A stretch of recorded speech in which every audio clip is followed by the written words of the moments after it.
My name is Chris Lee. I'm a Public Safety Communications Supervisor. I've been with the department for 24 years. The last 14 of that is a supervisory role.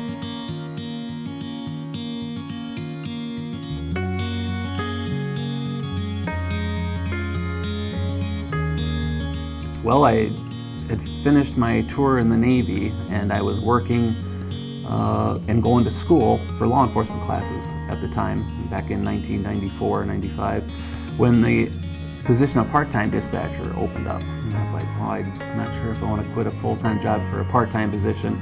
But back then the communications manager, who was a lieutenant at the time, said, well, part-timers usually are about 60, 70 hours a week. It was just, that was the situation back then. So I said, okay, I'll give that a shot, and never went back to finish law enforcement school. I really found that this was my calling.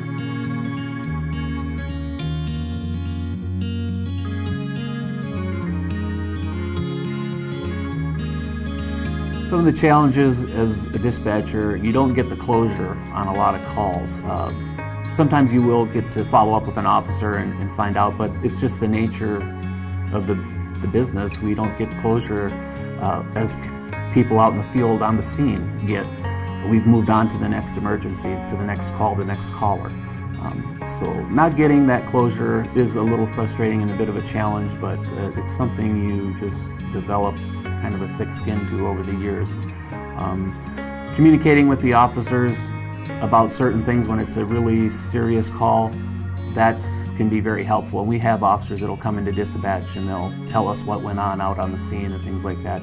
And I know a lot of the dispatchers appreciate that.